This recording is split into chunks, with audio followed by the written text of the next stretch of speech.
Bonsoir Christophe.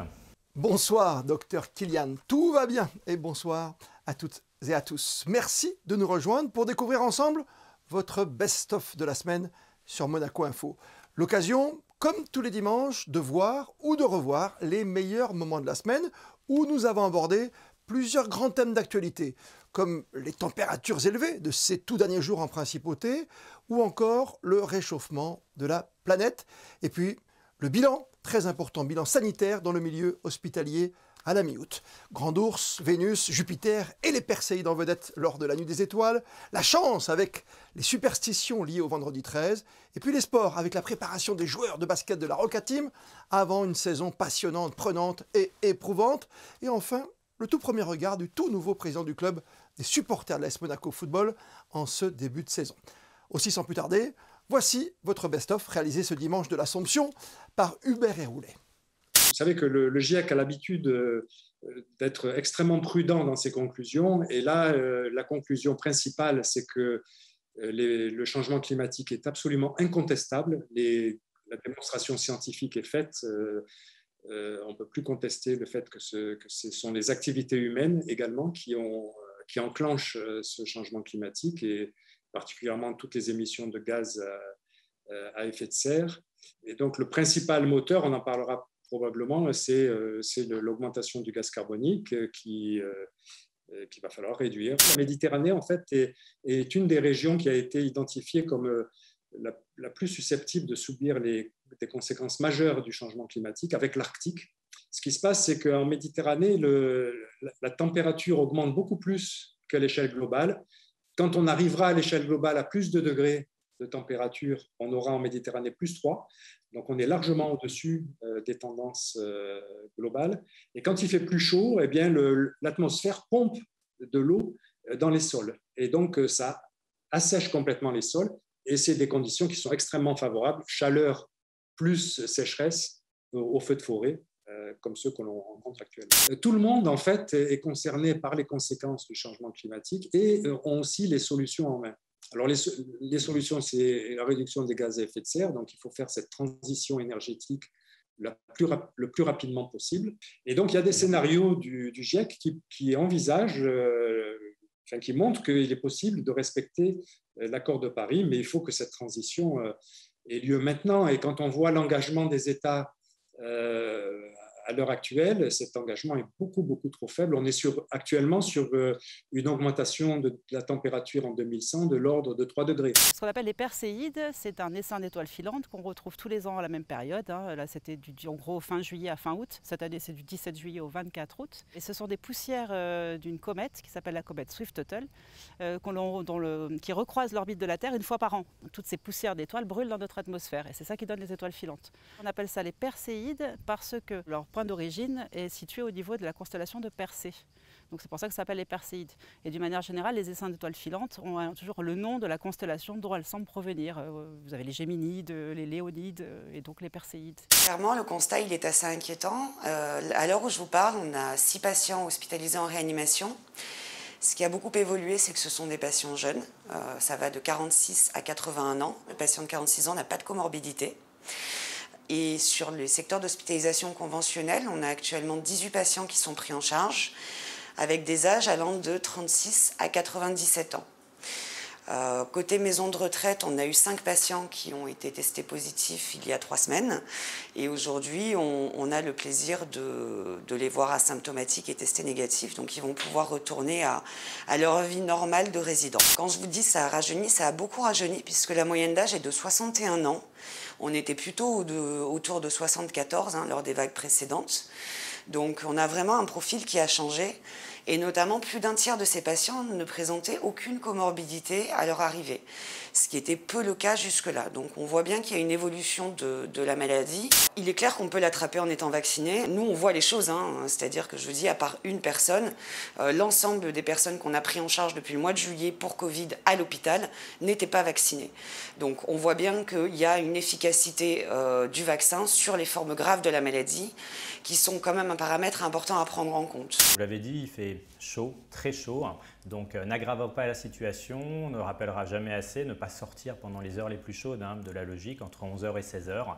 C'est le moment où le soleil est à son apogée, donc c'est le moment de faire plutôt des activités en intérieur, privilégier plutôt la plage en fin de journée, faire plutôt ses courses le matin. Si on est sportif, maintenir bien sûr son activité physique, plus que jamais, mais plutôt également en fin de journée quand l'air va être un peu plus frais, puisque l'activité physique, le travail musculaire va augmenter la température corporelle. Les besoins du corps humain sont très différents. Donc, chez un adulte, l'eau représente 60% du corps, donc c'est quasiment 2/3. Donc cette eau va devoir être renouvelée. Donc, on dit qu'un bébé d'1 an doit consommer à peu près 1 litre d'eau.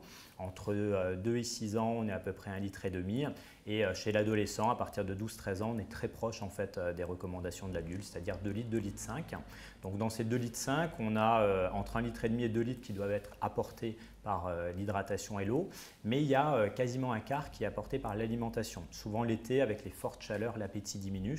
Donc il faut vraiment insister sur le fait de faire 3 vrais repas et bien sûr de favoriser plutôt, tant qu'à faire, des aliments riches en eau. Donc on peut citer la pastèque, le melon, la fraise, le concombre, les tomates, pourquoi pas même faire des soupes froides le soir, le gazpacho, ce serait une bonne idée. Les smoothies pour les enfants qui peuvent remplacer les goûters habituels, c'est une manière de s'hydrater différemment mais intelligemment.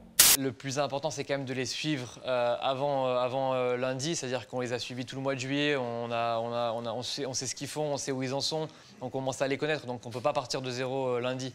On a une petite base de données, ceux qu'on ne connaît pas, on les a eu en contact tout le mois de juillet. Donc ils vont, et à haut niveau, ils arrivent quasiment prêts. Et après, c'est partir de l'individualité de chacun et les mettre tous en forme pour que le collectif tourne de la meilleure des façons. Donc oui, on enchaînera travail sur le terrain, travail en salle, travail individuel, travail de récupération.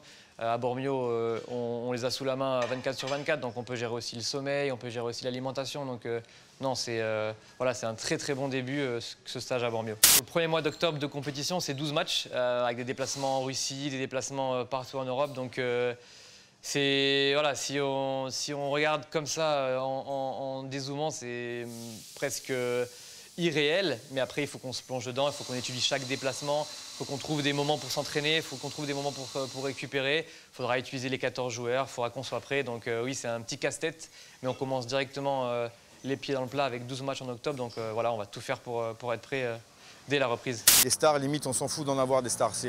Nous, ce qu'on veut, c'est des joueurs qui mouillent le maillot sur le terrain, qui se donnent à 300% et qui respectent le maillot à la diagonale. Nous, on a la chance à Monaco d'avoir, peut-être, c'est bien de se moquer qu'à Monaco, il n'y a pas beaucoup de supporters, mais au moins, on a cette fierté-là d'être un club encore en 2021 familial. Une question à vous poser toute simple. Êtes-vous paraskevi décatriaphobique?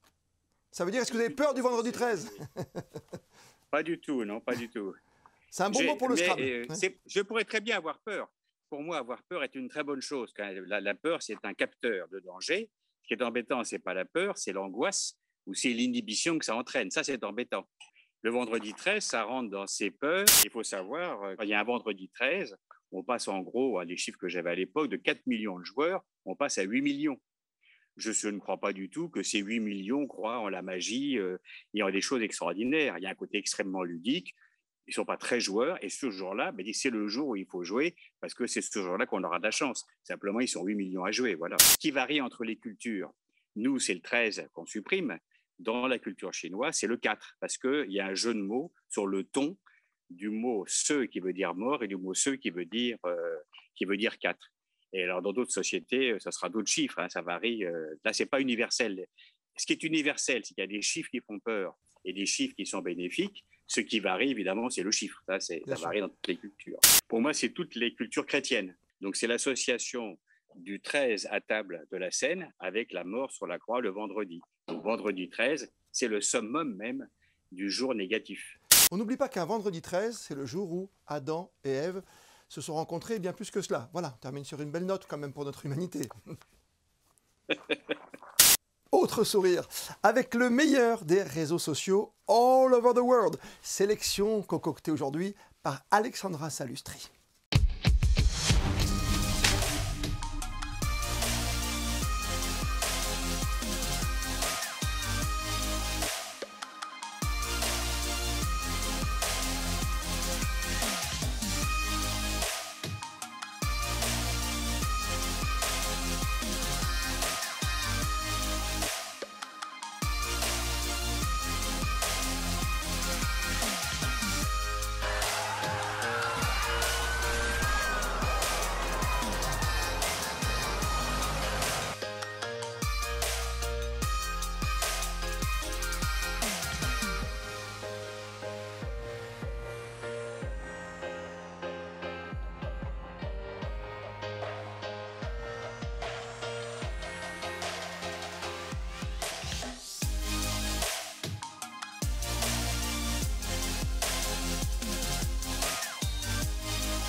Merci de nous être fidèles.